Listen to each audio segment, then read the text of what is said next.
Stilligens vuur. Ieper rond 1900 gaat boerderiekes, daglonershuisjes, onverharde weg en in de zomer een enkele toerist. Onder deze toeristen een onderwijzer uit Zwolle, met interesse in de Zuid-Limburgse flora en fauna. Van zijn aantekeningen en foto's verschijnt in 1911 een boekwerk. Eli Heijmans. Zingen doet het in 1914, wie de Iepe dit jaar uitvoerig herdag. Wij willen graag, omdat het 100 jaar geleden is dat hij overleden is, op 22 juli in die week, van 19 tot en met 27 juli, een Heijmans herdenkingsweek organiseren. En dat doen we als stichting Ode aan Heijmans, samen met een aantal andere organisaties en ook bijvoorbeeld de ondernemersvereniging van Epe en de natuurmonumenten en Limburgs landschap en ga zo maar door.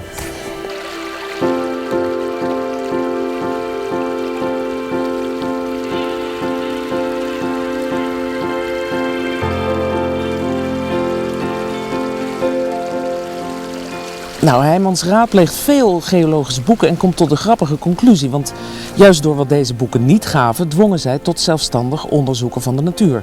Gevolg, Heijmans is nog eens en nog eens en nog eens teruggekomen naar Epe en omgeving voor zorgvuldig speurwerk. Altijd is het nog een genoegen aan al die tochten terug te denken. Elke herinnering is een verheuging.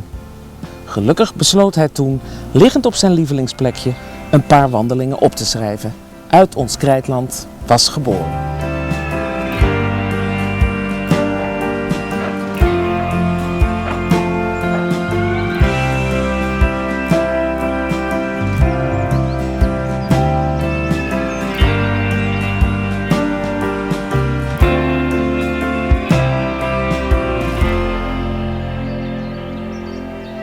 Hij schrijft in 1910, want het boekje is geschreven in 1911, maar dat over de zomer 1910, dat er die zomer in Epe 100 toeristen waren. Dat vind ik dus wel heel erg mooi. Dat zijn er inmiddels duizenden gelukkig, of ja, eigenlijk ook gelukkig. Hij is naar Limburg toegekomen en is steeds teruggekomen. En dat vond ik verbazingwekkend toen ik dat boekje aan het lezen was, om zelf... Hij is natuuronderzoeker, maar onderwijzer van oorsprong. Deed veel samen met Jacques P. Thijssen.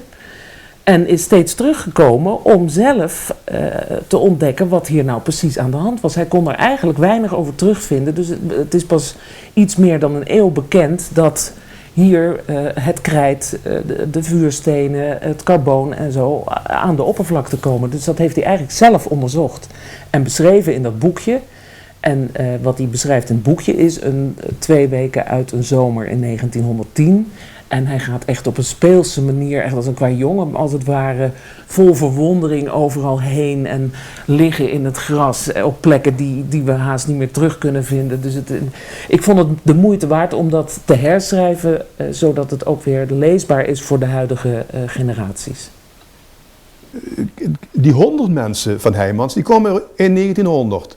Toen waren er al hotels. Hotel de Kroon, Hotel Louis Jansen, waar hij dus dan logeerde. Dat heet nu Hotel Geuldal. Dat waren ook een soort pensions. De man was ook Schuster. Dus als er Heijmans de schoonboete zat, dan stonden die 's morgens gepoetst en zo nodig gerepareerd voor een duur. Dat wordt de tijd die Heijmans omschreef. En door die ontwikkeling dat men in Wilder met de taxi gingen die hotels hun gasten ophalen, brachten ze weer terug. Ja, en zo ging dat verder en steeds wordt die accommodatie beter. We hebben het boekje van hem helemaal doorgenomen en helemaal herschreven tot een populaire versie, zullen we zeggen. Ik vul dat aan met dingen die ik ben tegengekomen. En hij heeft het over velden vol met bloemen en zinkviooltjes. En nou ja, zinkviooltjes zijn er niet meer. Dat is ergens weer een goed teken, want dan zit er geen zink meer in de geul. Maar hoeveel er weg is schrikbarend. Dus wat dat betreft is het wel hoogste tijd om toch te koesteren wat je nu dan nog hebt. Ook zijn beschrijving van een alpenweide vol kleurige bloemen in de Geulvallei nabij de Smitsberg lijkt helaas verleden tijd.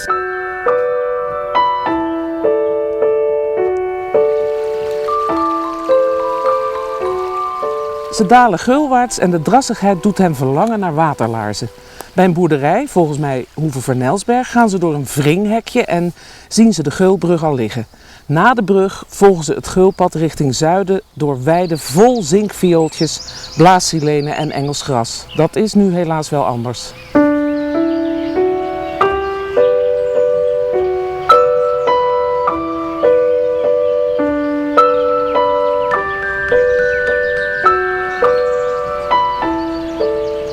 Dit is nou zo'n stergelke waar Heijmans wringhekje tegen zegt. Mensen kunnen erdoor, koeien niet. Dat is de bedoeling daarvan.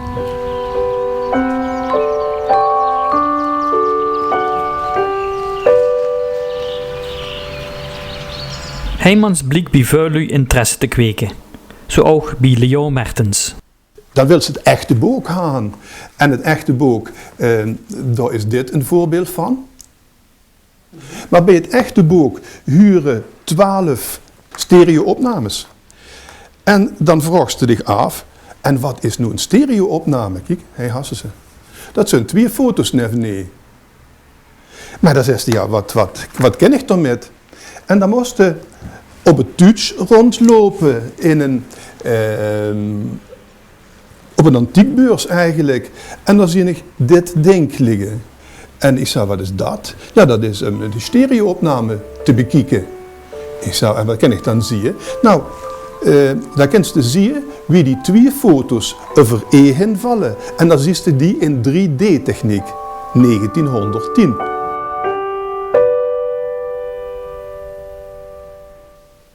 En ja, het was toen natuurlijk veel onbegaanbaarder. Hij beschrijft een dag waarop er een kleine wolkbreuk was, waardoor het hele Epenerland in een half uur veranderde in één grote stroom modder en kluiten en van alles en nog wat. Dus daar moesten zij zich weer een weg doorheen banen. Dus, nee, het was wel vakantie voor, maar het was ook onderzoek. Het schijnt ook te zijn dat hij in 1914 overleden is aan een hartstilstand en hij zichzelf gewoon doodgewerkt heeft. Dus het was een harde werker, zullen we maar zeggen. Is met J.P. Thijssen is ze beukjes geschreven, notities gaan maken. Hij had toen aan de wieg gestaan van natuurmonumenten. Ja, en het was een begenadigd tekenaar en een kenner van de geologie. Als hij kijkt naar zijn tekeningen, dan is dit geen protswerk, maar dat kunnen natuurlijk wel dukker bij onderwijzers, dat goede tekenaars zijn. En sommige dingen kon ik niet terugvinden of niet zo snel terugvinden. En Herman van den Berg en Leo Mertens die hebben dan zo af en toe gezegd, oh, dat is daar en daar. En dan ben ik eens gaan kijken. En sommige dingen, daar kom je niet meer bij of is privégebied geworden. Maar heel veel dingen vind je nog wel terug. De Volmolen, die bijvoorbeeld een belangrijke rol gaat spelen tijdens de herdenkingsweek. Daar in de buurt lag Heijmans op zijn rug te genieten van het mooie zonnetje alvorens de grote bui aankwam. De Smits bestond toen weliswaar niet als herberg, maar als smid. En hij sliep in ieder geval de laatste jaren in hotel Geuldal. En daar wordt dus tijdens de opening een plaquette onthuld die de heemkundevereniging daar wil plaatsen. Anne van der Linden heeft het boek van Heijmans herschreven en voorzien van commentaar. Ik ben nu op zoek naar de gele monnikskap enzovoort die hij beschrijft en die ik weet nu waar die staat. Dus ik hoop dat ik hem binnenkort zal zien, maar daar moet je ook niet te veel rugbaarheid aan geven, want je hebt altijd mensen die denken, god wat leuk, die wil ik in mijn tuin hebben en dan is die weg en doet hij het in de tuin overigens niet, want die heeft namelijk een speciale biotoop nodig. Maar dat soort dingen ontdekken, ook wel de verwondering die Heijmans heeft, een beetje kinderlijke verwondering. Ja, dat heeft gemaakt dat ik steeds geboeider het boek ben gaan lezen en herlezen en herschrijven uiteindelijk. Dit is het Belleterbeekje. Daar liepen ze overheen. En toen kwamen ze niet dit tegen, want dit is in de 30er jaren verder ontsloten. Maar ze zagen als het ware een pijpela en dat is dus wat wij nu de huidige Heimansgroeve noemen.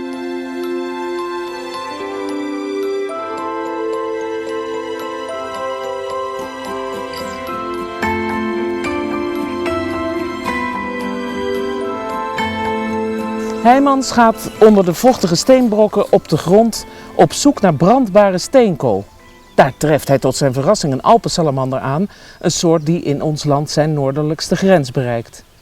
Naast aparte salamanders en dunne vliesjes echte steenkool vindt hij nog meer bijzonderheden in de groeve, zoals versteende wortelstronken en schorsafdrukjes. Naast veel vingerhoedskruid, wat er trouwens nu nog staat, vinden ze kortsteel, longenkruid, oftewel gevlekt longkruid, knolletjes laterus, aardaker en paris, eembes, waarvan ze een paar bessen meenemen voor zaaiproeven. Anno 2014 vinden we er nog wel het vingerhoedskruid, maar het longkruid, de aardaker en de eembes zijn verdwenen en hebben plaatsgemaakt voor heel veel valse salie.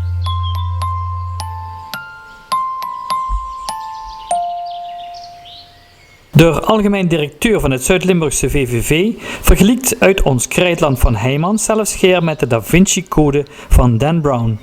Zo'n boek wie Dan Brown en de Da Vinci Code had gewoon eigenlijk het Louvre een pimp gegeven. En omdat lui naar aanleiding van die scènes er naartoe wilde. En destijds met Elie Heimans was dat ook dat een enorm effect had gehad op de romantisering van Zuid-Limburg. Want hij romantiseerde het wel heel erg. Hij ging niet in op de sociale misstanden binnen de boerderijen en de armoede en dat soort dingen. En dat had wel het toerisme in die jaren een enorme push gegeven. Maar ik denk dat in de essentie de heuvels en de harmonie nog immer daar zijn. Hij spreekt ook van harmonie ergens, meen ik. En dat vind ik wel heel sterk in Zuid-Limburg. Het is een harmonieus landschap, er is geen dissonanten. En je ziet dat met de hagen die voorhand enorm werkt in de seizoenen. Gidder 2-3 weken is alles weer anders. Het is echt een groot schilderspalet wat zichzelf omvormt. Afhankelijk van de mond wat ze inbis. En dat maakt het ook zo aantrekkelijk voor de lui die hij wonen, maar ook voor gasten die hij komen. En dat is, vind ik, het mooie van Zuid-Limburg.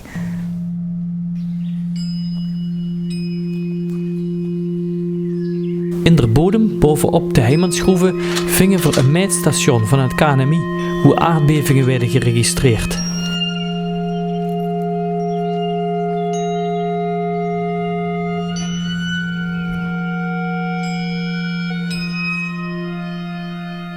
De reden dat we hier zitten heeft te maken met de lage ruiscondities die hier heersen. Ten eerste dus doordat je op het carbon zit. Ten tweede omdat je vrij diep zit onder het maaiveld. En er zitten 2 verdiepingen naar beneden.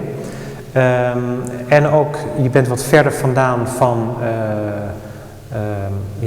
verkeer, van menselijke activiteiten, dat soort zaken. Dus we noemen dat antropogene noise, die is hier eigenlijk niet. En dat maakt deze plek eigenlijk heel goed en uniek voor dit soort metingen in Nederland.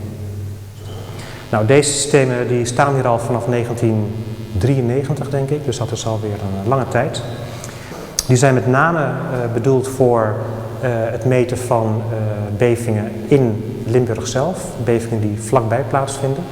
Terwijl die sensoren die we hier zien, die strekijzersensoren, dat zijn systemen die heel veel aardbevingen kunnen meten qua frequentieinhoud. Dus we kunnen signalen zien van een beving in Japan, maar ook van een aardbeving hier in Limburg of in Zuid-Frankrijk of in Griekenland.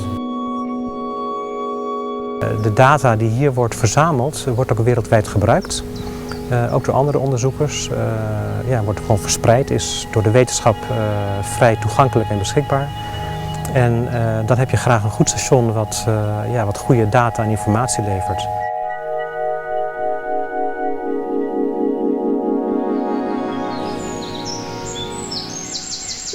De gemeenschap bestond uit wat eenvoudige hotels, pensions, dus die al van die 100 mensen die dan op visite komen, op vakantie komen, daarvan profiteert. En voor de rest waren het kleine boerderijen en een paar grote boerderijen.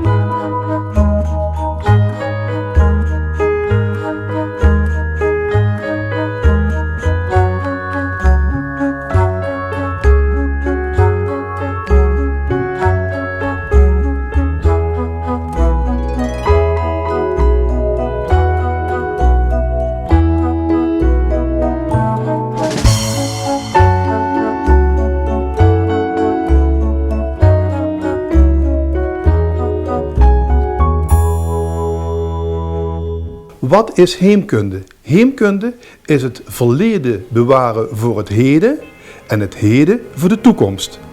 Nou, we halen Heijmans naar nu, maar we leggen ook het moment van nu vast voor later. Wel suizelt en fluistert het heldere water nog onveranderlijk van toon. Alleen een plotseling schel opschaterende specht of een loeiende koe breekt even de grote rust van het mooie zomerlandschap en scheurt de stilte die daarna nog dieper schijnt.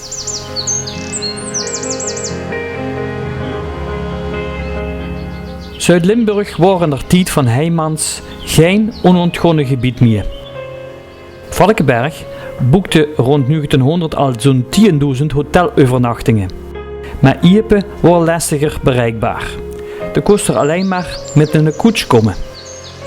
Heijmans boek heeft dan ook de toon van een vrolijk avontuurlijke ontdekkingstocht. De groeven met Heijmans naam groeiden ondertussen uit tot een symbool in het unieke landschap van het Geuldal. Ter afscheid holden ze nog even de heuvel achter Klein Kulle op. Daar ligt het weer voor ons in al zijn heerlijkheid, het stukje grond dat ons voor de derde maal 4 weken heeft geboeid. Wij zijn dit jaar de laatste gasten van Epe. Er waren er meer dan 100. Daarna is het land weer alleen voor de bewoners. Zij kunnen niet weten dat zij in een streek wonen zo mooi en belangwekkend voor natuurvrienden als er geen tweede is in ons land. Maar ook, hoeveel Nederlanders weten het wel? Wisten zij het, dan zouden er hier zomers niet 100, maar 1000 komen uitrusten en genieten.